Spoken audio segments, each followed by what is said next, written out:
Hello, everyone, and welcome to Black Mental Health Matters. Our mission is to encourage open dialogue around mental health among Black communities. I'm your host, Cynthia Hill, and today we have a special guest with us discussing cultural diversity and mental health. Stay tuned.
All right. Again, everyone, hello and welcome to Black Mental Health Matters.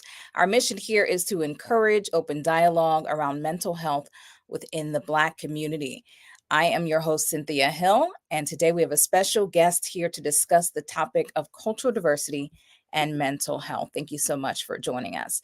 Today, we have Dr. Camille Valentine, and Dr. Camille Valentine, PsychD, is an imposter syndrome recovery psychologist specializing in empowering Black people, BIPOC executives, and high achieving professionals with expertise in stress, anxiety, racism, microaggressions, belonging issues, burnout, and low job satisfaction. She offers specialized coaching to navigate organizational trauma and recognize true worth.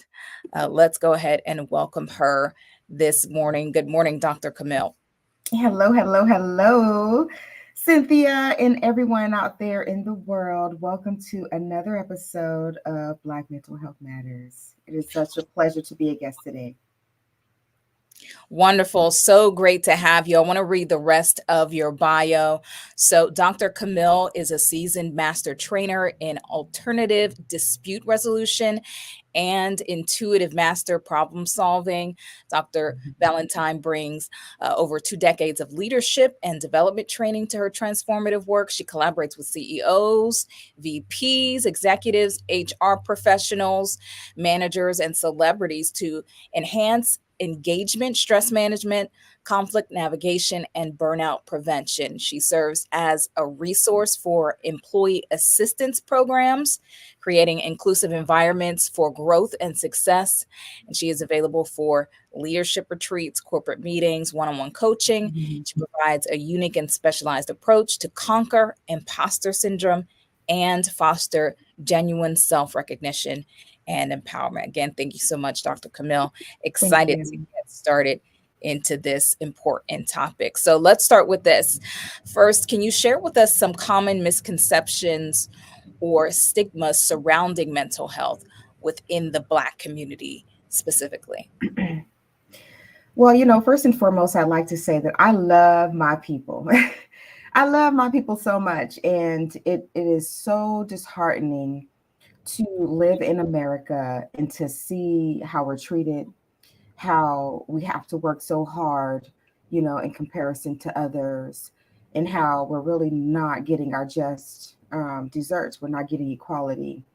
And so what happens is over time, these traumas are then trapped in our bodies, and they serve as blocks, as energy blocks, and it prevents us from really being able to navigate this tumultuous terrain that we have here living in America with racism and all the lees, discrimination with sexism and um, ageism and everything that everybody pretty much uses to keep us divided.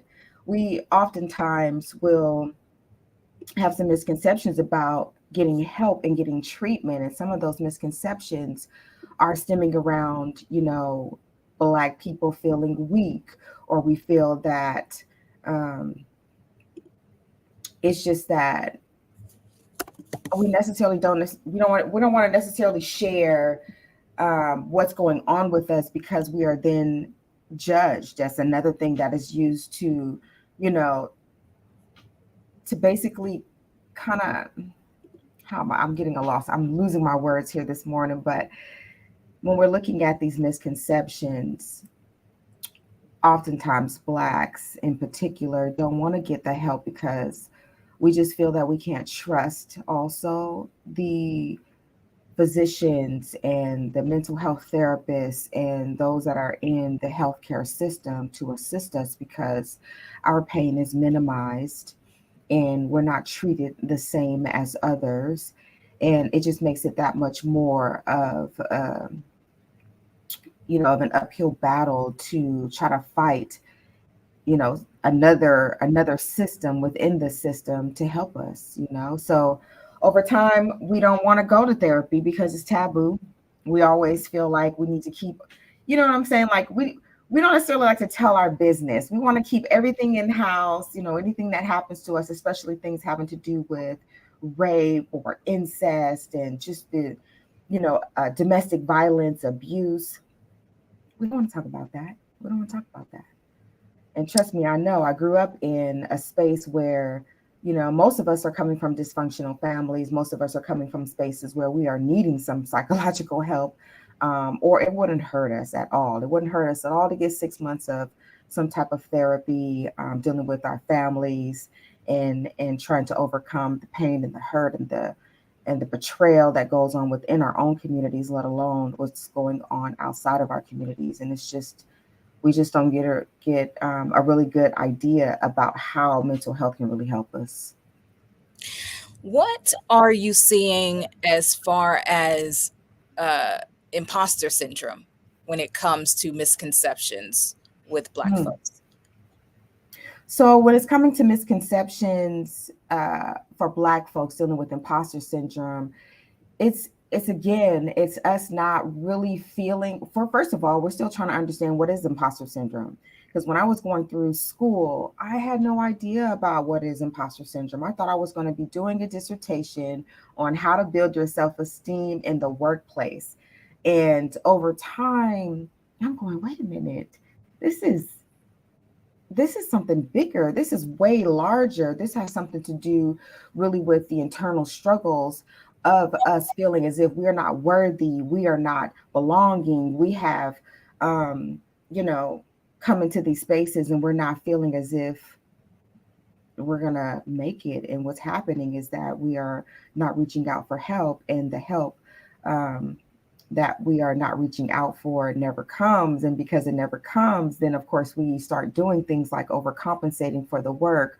not knowing how to say no, not knowing how to set boundaries. So the misconceptions gets internalized because we're not reaching out, and we're hurting and we're suffering in silence. And what we get is, we get the sisters who are now committing suicides, the sisters who are now leaving their posts. We had another sister that I saw in the news who just left her post from John Hopkins from, receiving some backlash over an email explaining privilege. I mean, we don't really have any safe psychological spaces. And so we don't want to be seen as weak. We don't want to be seen as another stripe against us that's going to prevent us from getting that promotion or really being able to advance our lives and ultimately our finances. So it's getting really, really difficult to even talk about these things. So that's why I really felt the need to create a support group. And when we talk about these misconceptions, um, it's been difficult to even get anybody to sign up for the support group because no one wants to be a part of a support group. So it's like, okay, well then how do you, make it sexy? How do you make healing fun? How do you make healing engaging? How do you make healing like a part of this process where you feel as if, okay, I'm going to be empowered? And that's what I really try to do. I really try to reach women on a level, especially in a coaching space where we're dealing with these misconceptions. We're dealing with, let's create this safe space where you can feel comfortable telling me I'm your sister, I'm your sister's keeper, what's going on at work, and how can I help you? So it becomes more so about problem solving and discovering that, oh, okay, it's okay for me to reach out to a therapist and really discuss these things, or go into a group therapy coaching session and talk about, what's going on with you at work and how you feel, and how it's okay to feel how you feel. But more importantly, what are the tools and the tips to get you centered and for you to remember whose you are and why you are there? And when you focus on that and getting into the root cause of your assignment in life, your purpose driven passion, then you realize you're in these difficult spaces, you're in these terrains where you're navigating and overcoming trials, problems, trepidations, all of it at the same time, because you're there on assignment. You're there to make breakthrough. You're there to make impact. But you have to plug in to higher sources of power, like you know what I'm saying, Cynthia, doing the work that you do, and all of us who are finding our purpose in this space that we are in, to help each other grow, to help each other overcome, and to help each other talk through these things so that we can really show up in our authenticity and make impact. That's really what it's about, making impact. But you can't make impact if you're hurting. So we just continue to bleed on each other, on ourselves, and we don't get the help that we need. In what ways does access to mental health resources differ within the Black community compared to other demographics? What does our access look like? I actually did a report on this when it came to breast cancer and Black women, Mm. Mm-hmm. specifically in Ohio, though. That has nothing to do with mental health, but there's a difference in access, in, like we said, the misconceptions around health in general, accessing that. What are you seeing when it comes to mental health in the Black community? I saw that it was there were specific zip codes where there were stark differences. Are you seeing that kind of thing when it comes to mental health? Well, what I'll speak to is my personal experience. It's so funny is that I often talk about how your pain will bring you to your purpose. And, we're just having a conversation, right, Cynthia? I'm going to be transparent here. And I do this often because I find that everything that we've been through is not just for us, it's for us to share with others. And so we can learn collectively. Um, but what happened for me was I was in a job. I left, I'm coming from a real deep background in conflict resolution, did a lot of work in and around the court system, in and around higher education, creating programs, international programs, and being faculty in those programs. And what I found is that when I went into corporate America, it was a very much of a different environment. It was like crabs in a bucket. It was very competitive, and then you have this. I didn't really understand the impact of having positive working environments until I was in this space. Until I found myself being triggered by my imposter syndrome. Until I found myself not understanding, like, why am I being treated this way? So short of the long is, and I'm not able to say all the details about this because now I'm legally contracted, like, not to. I had to settle in this case. I'm coming from the legal system, so I fight with the legal system. Okay, the very system they use to weaponize us, I use it against itself. So, and I encourage you to do the same. And so what happened was, this situation, I found myself coming from being invited into a space, being edified into a space, and then my leader left. So they left me, and they left me with a new environment, and they felt as if I was going to be taking their higher positions. At that time, I was just in graduate school. I was just, passing by, as they say. I'm just passing through. This is not my final destination, but they felt as if I was there to take something that they had been working for years. Some people climb the ranks, other people come in with education, and then they compete for those jobs and then move on. Well, in my situation, I found myself not being able to take the same amount of liberties as others who had been there for a longer period of time. So, of course, I found myself coming into a space where I wasn't excelling. And that made me want to work harder. That made me want to spend 40 hours at work. You know what I'm saying? Instead of the 40 hours a week, I would spend 50 hours a week. I'm overworking. I'm never saying no. I'm taking on more projects. I'm wanting to break through the cultural norms within the system itself, and it burned me out. It made me stressed out, and I went out on stress leave, and I learned that, wait a minute, European women can just cry on the job and be ushered into so much assistance and help and all of these, as I would say, concessions, right? To just feel better, to feel more comfortable, and to feel welcomed, and to feel like you have all the resources to do your job. But for Black women, we don't get those things. We don't get the you can rest. Resting is a luxury, and if you are resting, and make you're made to feel as if you're made to feel guilty for resting. You're made to feel guilty for resting. And Absolutely. when you do have a sickness, it's as if your pain doesn't matter. Your pain is minimized. Going through just saying that I'm stressed out was not enough. So having the same access to healthcare, to the doctors believing you when you say you have issues, because it's mental. You can't see those issues. It's not quantifiable unless you're about to have a heart attack. You're stressing out so much cortisol has been released in your body, so that to where you are really having panic attacks, which is where I started having anxiety and panic attacks.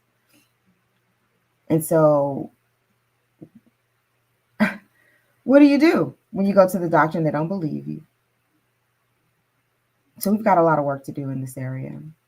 I hope that answered your question. I kind of feel like I went on a rant. No, no, I think it's important to be able to relate in that way to the people you serve. I mean, it's unfortunate that you had to go through that, but I think that's a great way to connect with folks who might be dealing with the same exact thing that you did or have or are. So, okay. Right, Yeah. right. You never know. So, and it's so funny because we find that Black women are under so much pressure, under so much strain in society. We are looked at to be the lowest on the totem pole. In society, we are looked at to be, the less of us who have any value. When I feel like we are the best of us who have all the value. We are the women who show you how to overcome. And we've heard so many stories of European women saying that I admire Black women in their internal power, because other cultures don't have to fight as hard. We don't have to advocate as hard for just basic things that like everybody should have. We don't necessarily get those same liberties. So it's just that much more exhausting, when you're sick mentally, emotionally, and exhausted and don't really have any help.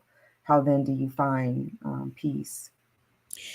I don't do you mind me asking how long did it take for you to recover or feel like you've recovered or got your energy back?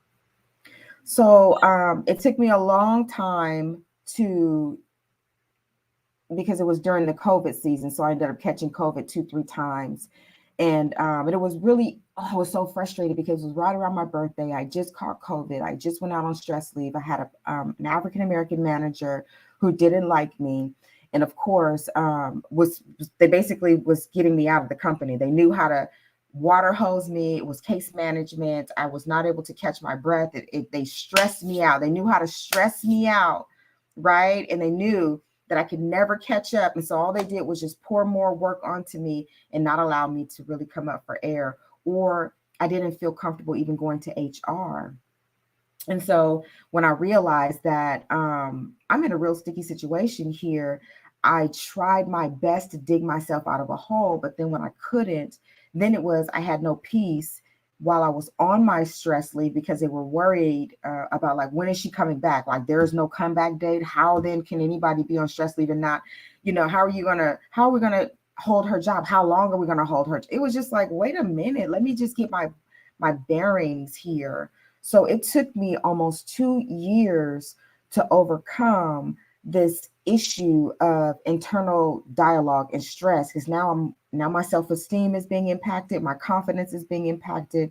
I felt I was a woman that had it all, going into this space. I'm coming in with so many accolades. When you have imposter syndrome, it is an internal dialogue that you are having with yourself. It is an internal stress and it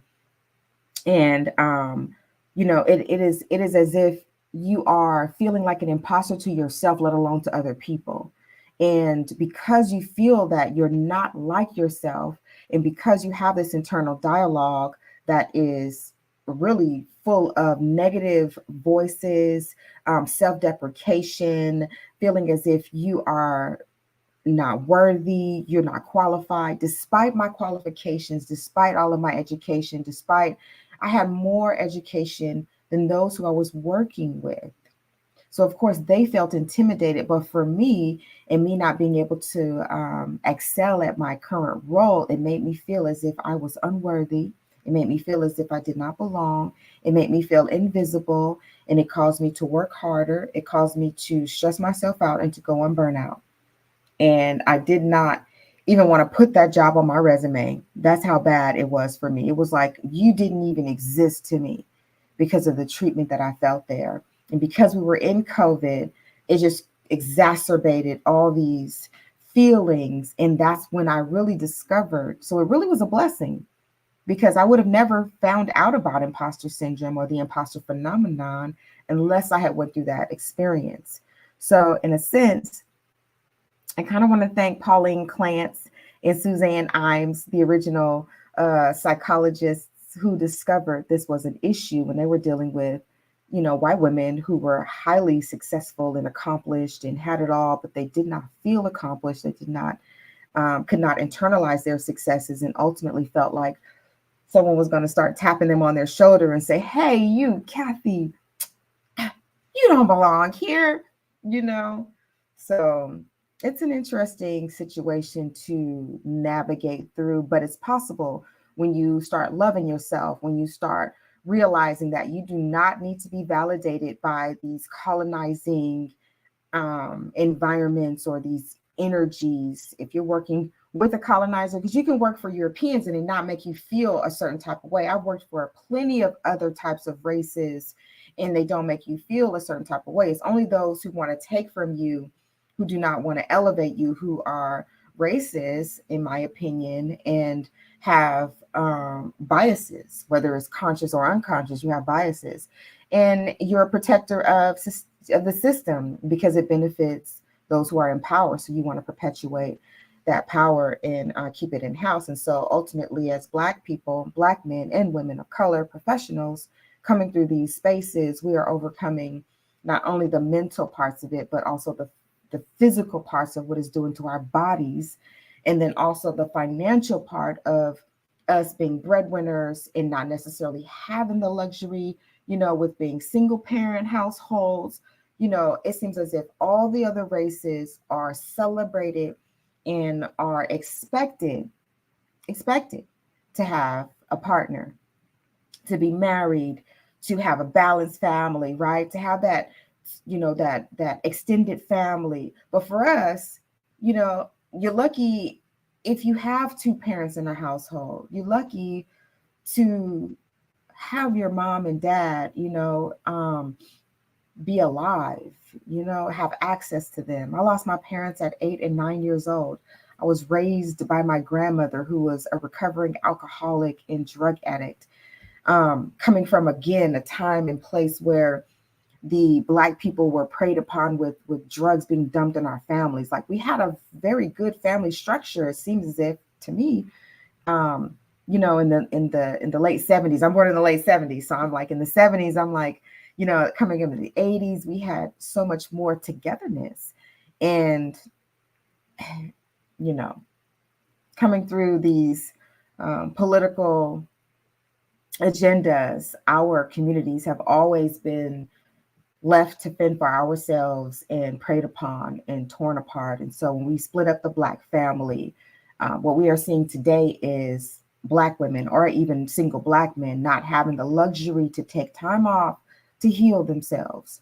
And so that's why, for my research, I discovered that through, not only did I find that men and women of color are suffering with imposter syndrome at alarming rates, much more prevalent than any other race, but we're also being compacted and compressed on so many other levels. And what I found in my research is that we have three levels that is impacting men and women of color. And because of those three levels, we're dealing with the outcomes and feelings of imposter syndrome. We're dealing with how we feel about it, and we're dealing with the lack of resources to help us overcome it. And when we are working with that, now it's organizationally induced intrapersonal trauma that has to take some responsibility, which would allow us to take that time off with pay to heal like everybody else, without pressures of losing our jobs or feeling as if we're going to be looked at differently, dealing with those misconceptions again. You're weak, you're unqualified, you don't belong here, amplifying your feelings of inadequacy and literally taking away your self efficacy is an issue that has to be dealt with. It has to be recognized, and we have to look at this um, as a way to help us take the time that we need to graciously disengage without losing our ability to provide for our families. How can you heal when you are surviving and you're stressed out, and you know that if you don't go to work, you might lose your house, you might lose your ability, to transportation. You have children counting on you. There is no help. What is life? What is life like? How can you thrive in a pressure cooker? Thank you, Exactly. Scholar Palmer. Welcome to the conversation. Like, seriously, and Black Yes, men, like, y'all know more than anybody, right? You don't want to tell nobody I got imposter syndrome. They'll look at you. What? Imposter syndrome? You need mental help, mm-hmm. Mm. you know. So Just to make it important. past 25, that should be celebrated. And you said pressure cooker is like a pressure cooker inside the environment you're in and on the inside of you. Yeah. It can feel like sometimes. So I did want to take a second, shout out everyone who is commenting. We've got Jovan Palmer from LinkedIn says this is such an important topic. We got someone who said good morning from Canada. Hey, Hello, Canada. Canada. Shout out to Canada. And we also have D Ross CFRM from LinkedIn as well. And we've got Zambia, someone from Zambia watching live from Zambia. And these are we've got a couple of comments from some Black men. Here's D Ross. He says, I would love to talk partnering as a Black male therapist myself, transforming Black men and erasing the stigma.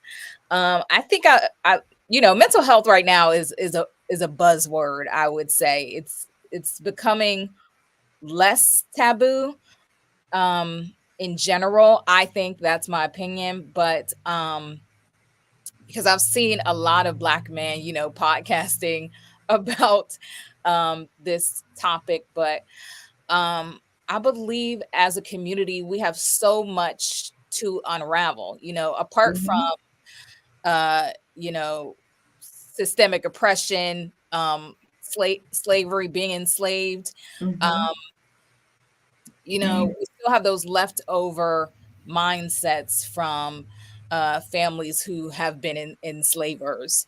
So we have to deal with all of that pressure. And I think we need to focus doubly is what I mean, like double time on unraveling what might be happening in our minds. Um, and I think it's awesome. Thank you, D. Ross, for your comment. I think it's awesome Thank that you, this D. show Ross. is bringing some sort of light to it. Okay, let's get on to the next question here. Um, so it's what are some of the unique stressors or traumas that Black individuals may face, and how do these impact their mental well being? We did speak on this more, but I want to expound on how specific it can get for Black people, Americans, and all over the world. You know, we are dealing with those same things, imposter syndrome, what have you. But what specifically are you seeing is unique, if you can say, to Black people compared to others when it comes to the stressors or traumas that they face? Um, well, for one, I just want to say thank you, D. Ross, for speaking up and being in this space to help break down these barriers for Black men who are really needing healing and help. And I feel that, like you said, Cynthia, I feel that we are making some progress when we are going on social media, because this is where our audiences are. When we're going on social media, when we're talking about our mental health, our trauma, when we're leading by example, when we're okay with being transparent, when we are okay with talking about um, what's going on with us and sharing how we overcome it. All of that is what is needed right now, and we need to talk more about how do we create forums. I'm interested in doing discussions. I find that we do so well when we can bring a nice group, a good time together, a few hours, with a little bit of music, expressing ourselves through poetry, expressing ourselves. Like, we need to make it cool, we need to make it fun, we need to create the environment, D. Ross, and I'm willing to connect with you and partner with you, because I hear like the Black men are like, listen, sis, especially like when you're outside of professional work and you're like perhaps like in relationships, when you're working with men like outside of work and in relationships, we then see from the perspective of Black women how much healing we need to do for each other, because to repair the Black family is to repair our community.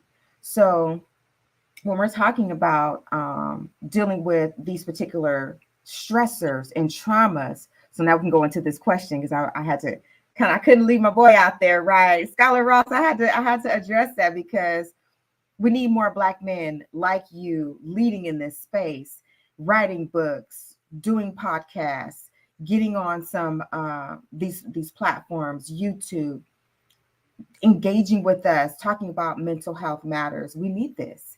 And we need it because the younger generation is being indoctrinated. Everybody is focusing on the youth, everybody is focusing on our kids. And what I'm seeing in our communities is that for everyone else, imposter syndrome gets triggered at a higher level, high school, right? Even further, college, going into their careers, from coming in as an employee, going into management, coming from management, going into C-suite. Okay, my ancestors are kicking in right now. They're like, hell yeah.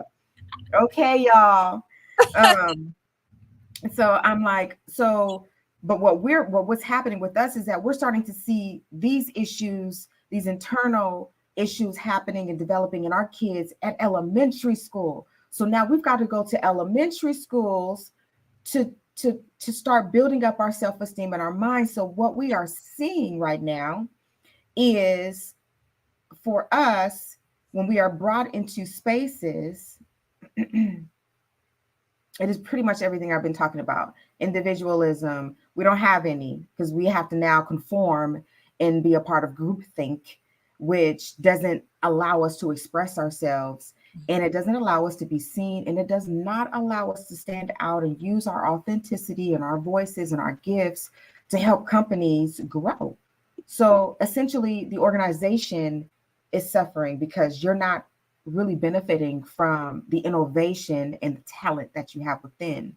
So we're not being able to grow and showcase our excellence, right? Which then allows us to show and meet these matrices that allows us to, these performance matrices that allows us to be recognized and in turn receive bonuses and financial promotions, all of the things that allows your careers to grow, thrive, and you know, for you to be able to show all the hard work that you've put into your education, your sacrifices, and your commitment to your jobs.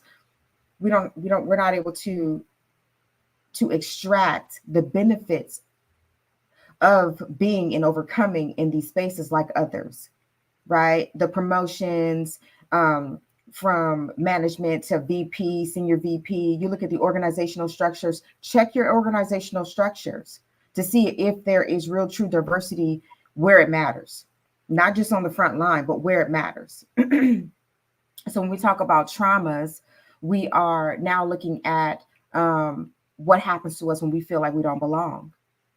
What do you do when you feel like you don't belong? What do you do when you feel like you're in a meeting and no one is asking you for your opinion, but everybody else is able to feel like they can speak their minds and share their thoughts and feelings and ideas? You're Hmm. sitting there. I know I was made to just sit there and act like, okay, my voice doesn't matter. I'm just here as a placeholder. I'm just here to fill a quota. Now that we don't have DEI anymore, so now they're dismantling DEI, taking us out of those positions. It was really just a tack on anyway. It was never really ingrained in the fabric of the company anyways. So now it's a real easy just we'll just slice that off the corner and just move on as business as usual.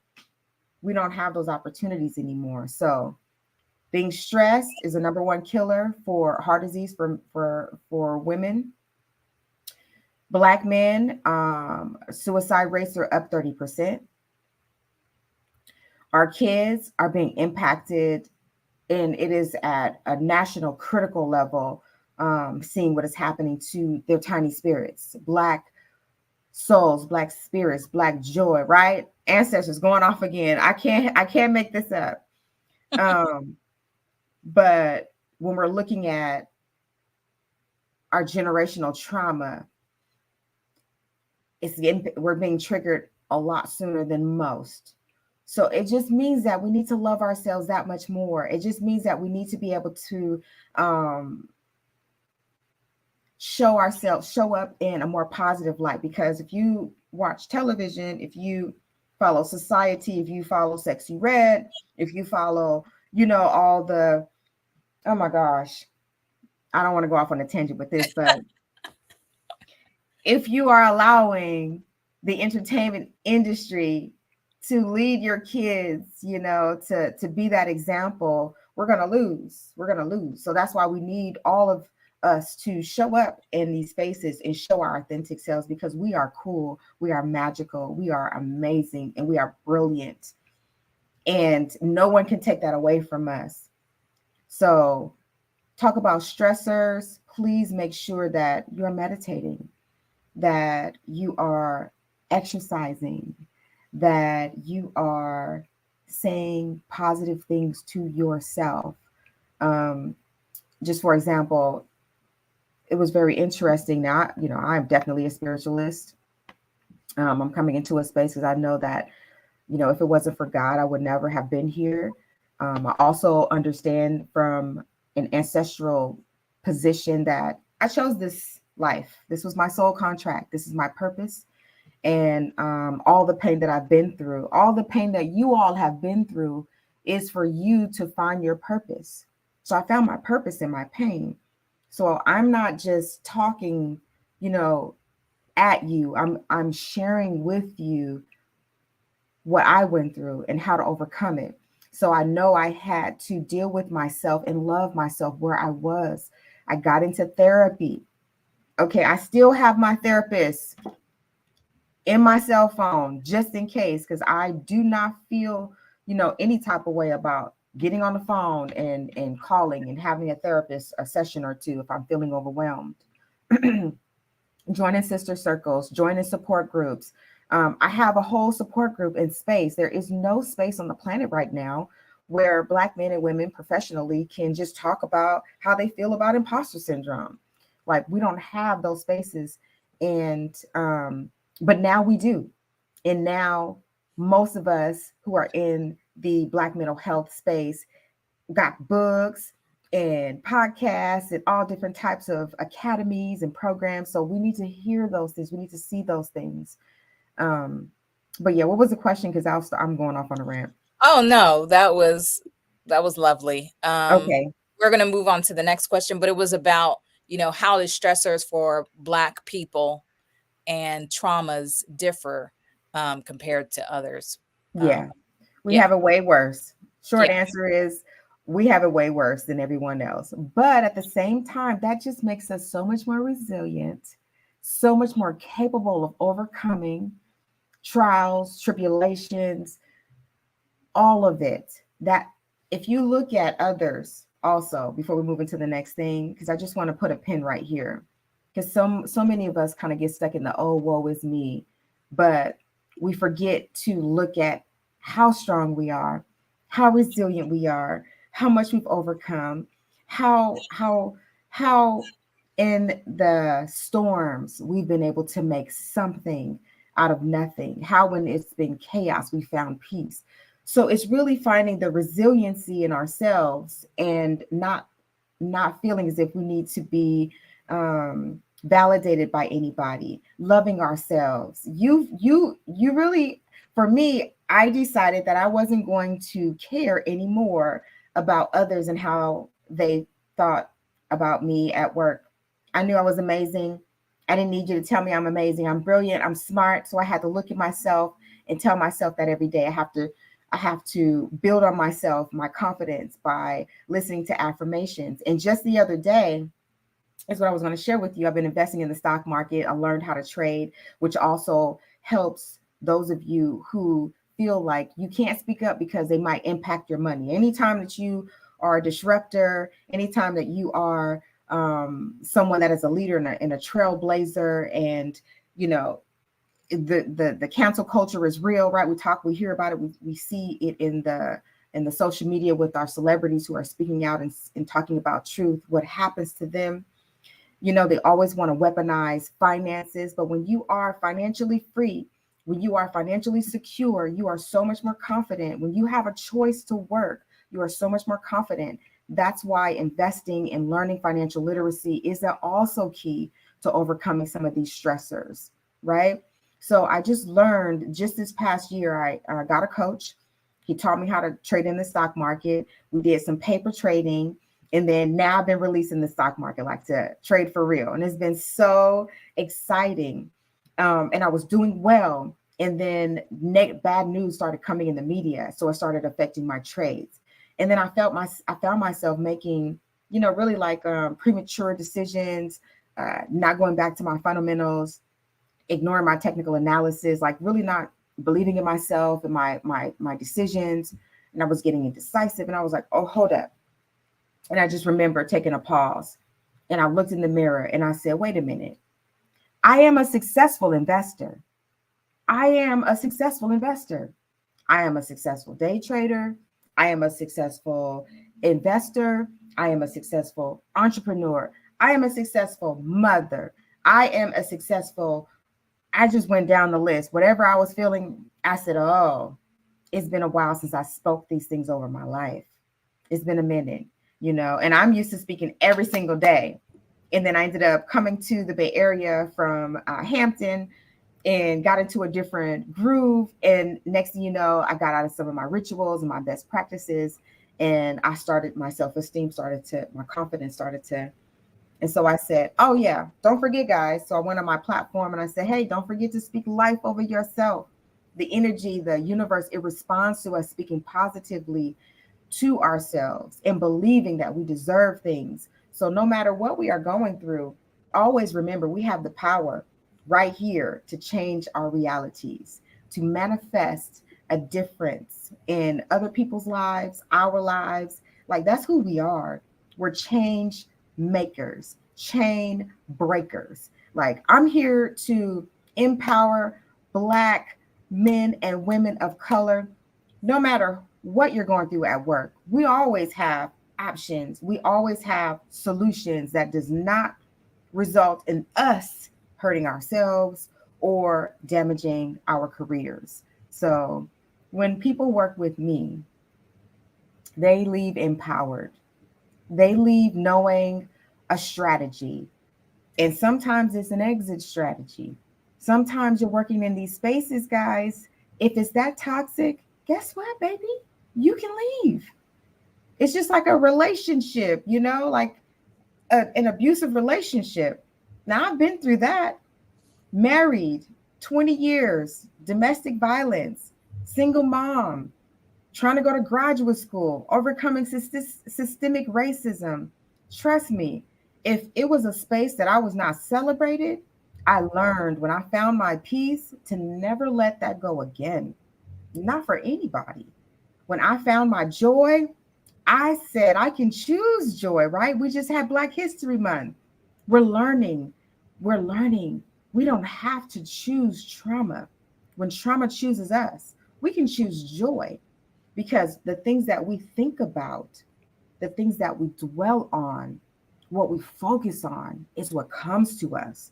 So if you're focusing on negativity, if you're focusing on trauma, if you're focusing on low vibrational drama, guess what, guys? You're going to stay right there.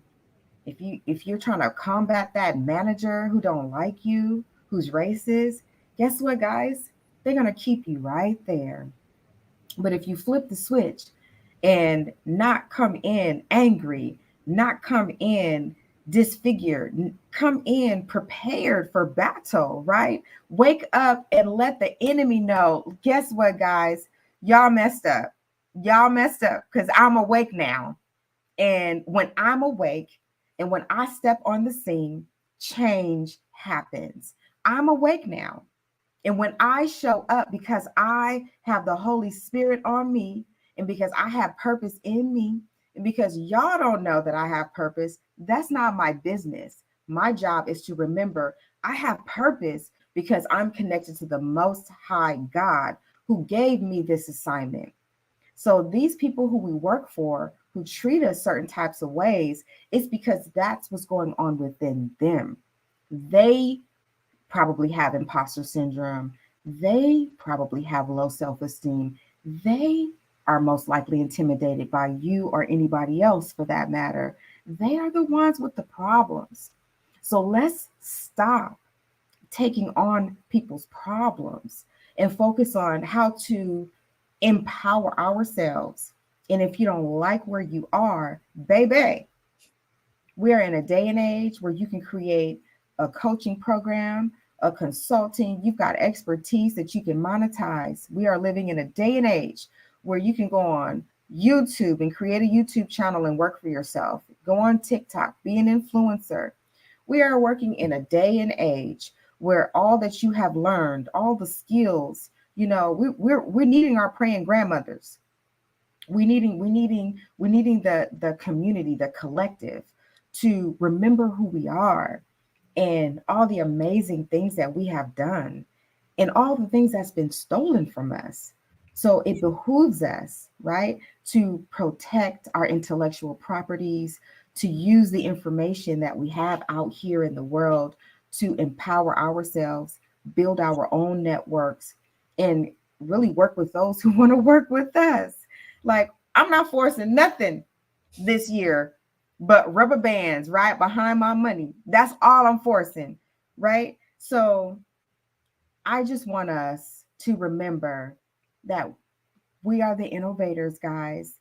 We built the pyramids. Let me remind you, right? They're still trying to figure out who built the pyramids and how. We know who built them. We may not know how they did it, but just know it came from your ancestors. Your DNA, right, has powers and gifts. And those powers are not about, you know, um, anything negative or demonic, but it's to bring a smile on another person's face. It is to uplift the energy when it's dense. It's to bring joy no matter where we are and what we're going through. We can put on a nice song. We can spend time with each other. We don't have to have this huge agenda. We can just celebrate being alive. And right now, I just want us as Black people to just take a step back, do an inventory of where we are right now, right? Connect to the Most High. If you are not on your purpose, that's where I want you to start. Like, really do that self reflection. Where am I supposed to be, Most High? Am I doing the work that you call me to do? And if not, what is that work? What am I most passionate about? What really gets me excited? What could I work at and it not tire me out? Right? What could I do? What is that thing that's bringing me so much joy or fulfillment?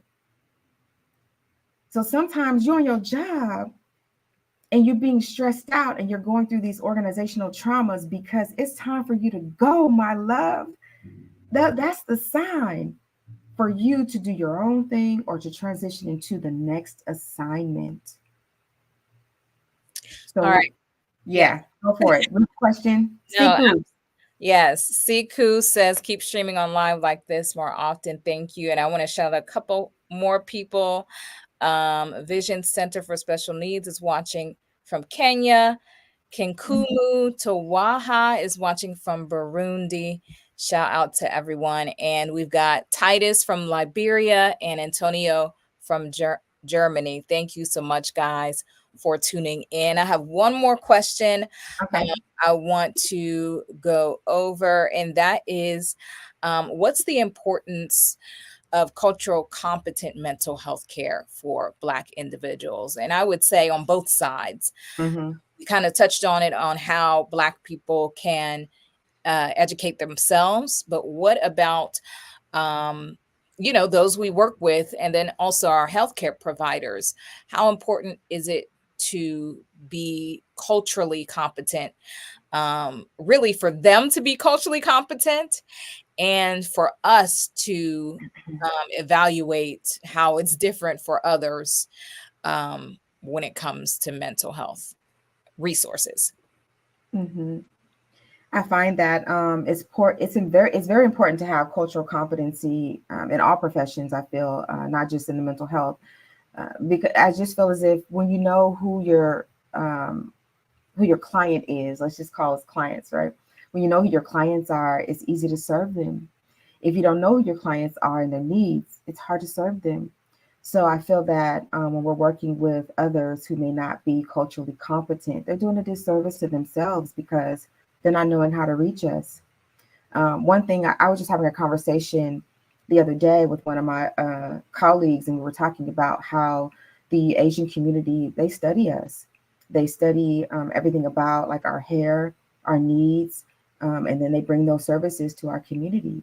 And, no matter how they arrived at that conclusion, right? They initially was wanting to be in regular spaces, just like Europeans, but they were not accepted. So they were then looking at looking at other ways to come into the market and make an impact. And so Black people in and it baffles me because they tell us that we're poor, we're broke, we don't have money, but we're $1 billion industry and we're raising up, you know what I'm saying? Like their generations on the backs of us. And so the beauty industry in itself, this is a great example for how the Asian culture study and provide source resources and services to our community because they're culturally competent.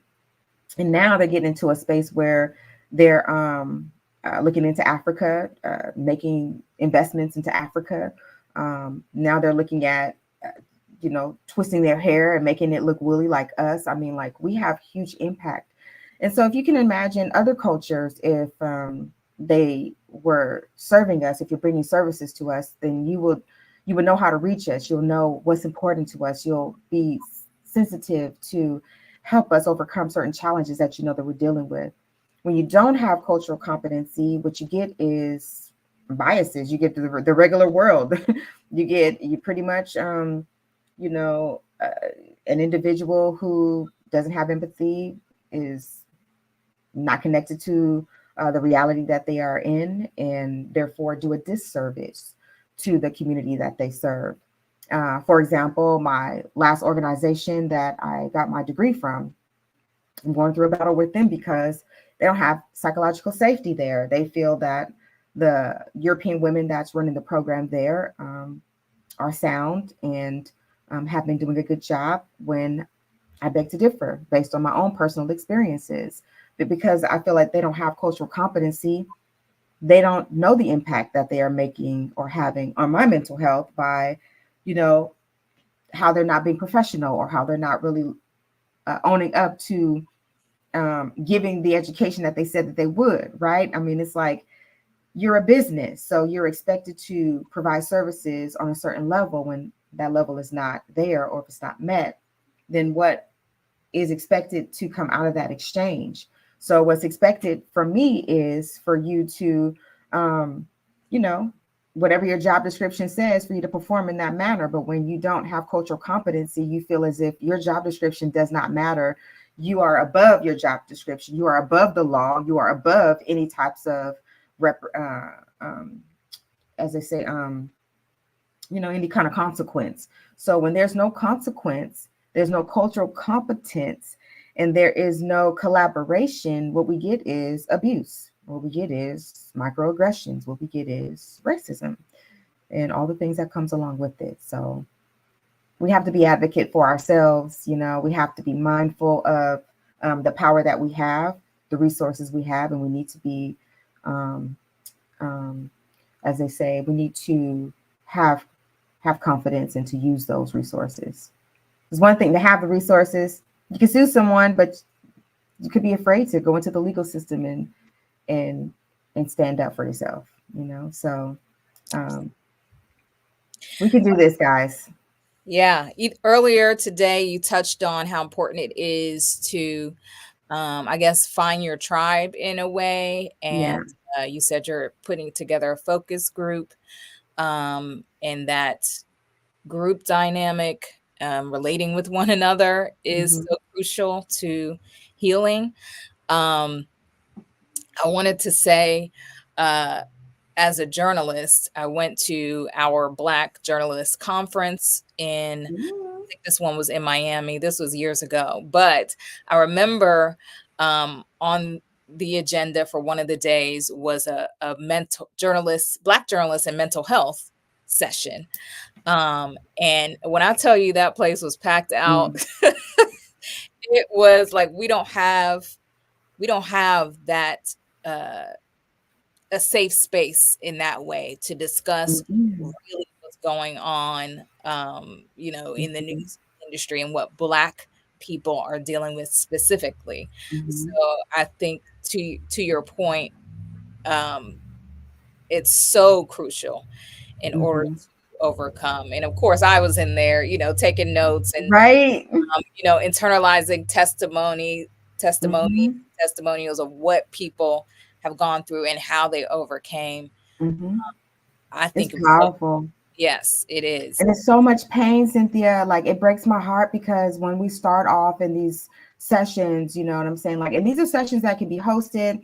If you are wanting to bring a session to your group, to your organization, to your school, to wherever, please reach out, contact me. I'm on LinkedIn.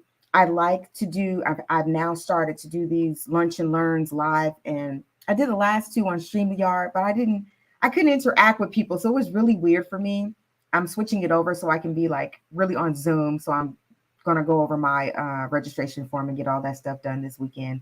But Wednesdays, I am now coming on talking about my research, sharing about what I'm seeing out there. The workshops that I've created, it's been amazing. I've got some really good feedback from it, and the pain that goes on.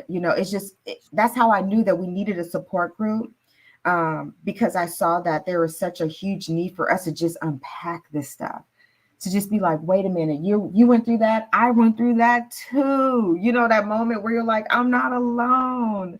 You're not alone in this, guys. So don't be over there silently suffering.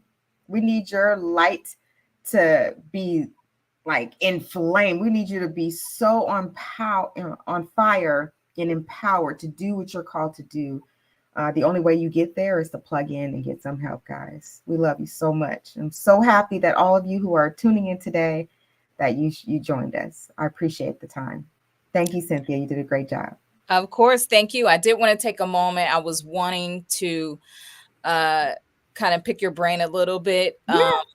Do you have any success stories with imposter syndrome that you can share with us, of someone that kind of overcame? I know you are a great example, but can you share with that and share with share with us that, and also talk more about your resources that you offer?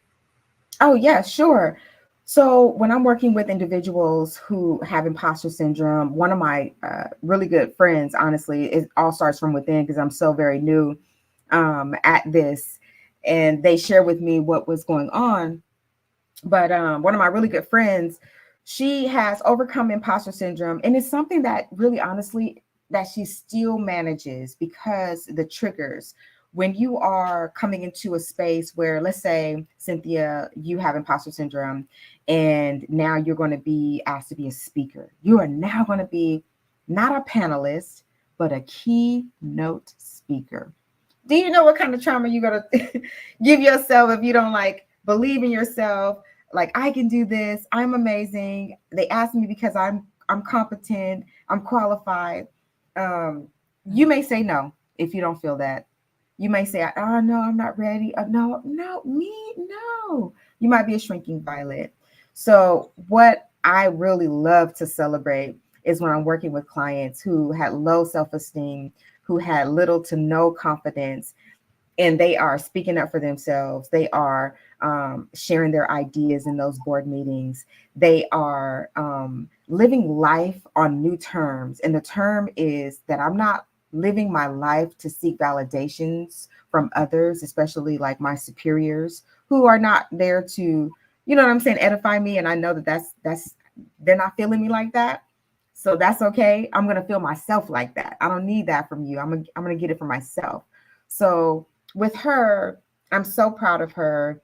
And because these are private sessions, it's very much an internal private matter. I don't share people's names. I don't share your business. I don't talk about, other than in this space, how you overcame it. You're safe. You're safe with me. But she's doing really well. Just did a consult yesterday. I have them on retainer so they can call me when they have emergencies, like real life emergencies. And she had an emergency, and it was so it was like one of those proud moments because she's like, okay, my boss is trying to write me up, and I know that this is the situation. She gives me the STAR method. Here's the situation, here's my actions, here's what my results. So we go through this situation, and we create some strategies for her. We create, here's how you respond to her. Here's the angle that you can take. Here's how you can navigate this space so you can protect yourself and find legal help. So she's got an attorney. She's connected with her, what do you call them? Your agents. What do you call it? The representatives at work. I don't know why that's escaping me right I now. don't But anyways, they have, your if you are represented by a help me advocate. out there, guys. You know how you're represented by another, anyways. But so she has both an attorney and she's represented by her agency, which is, oh gosh, she has additional help anyway. So she went through HR, guided her through that process. She was like, how am I going to respond? Before, she would cry. She would just want to stick her head in the sand, not do anything, say okay, and let this woman write her up any chance she got. Let her talk to her any kind of way. Let her just tore her down, stressed out, went to the doctor, all of it. Now she's fighting. Now she's speaking up. Now she's advocating for herself. Now she knows her rights. And now she's standing on business, as we say in the community, right? Yes. We're not playing no games, y'all. We're, No. we're not we're not letting them do what they want to do to us anymore. That's not how we're doing this. No. And she also has a strategy to exit out of that. So yeah, so she's going to be starting her nonprofit, moving into a different space, using her legal expertise in a way more dynamic way. So that's what you get when Wonderful. you deal with imposter syndrome. You can overcome all of your challenges and then help others too. Love that. It has been such a pleasure to speak Thank with you you. today, Dr. Camille. You are a ball of energy and it is so Thank refreshing. you. Thank you. Yes. Um, So I want to thank everyone out there for tuning in to Black Mental Health Matters, another episode. To support our show, you can visit bmhm.org. And for the latest conversations on Black mental health, please follow us on all social media platforms. Thank you so much, everyone. It was wonderful to be here with you this morning, and see you next week. Bye bye. Bye.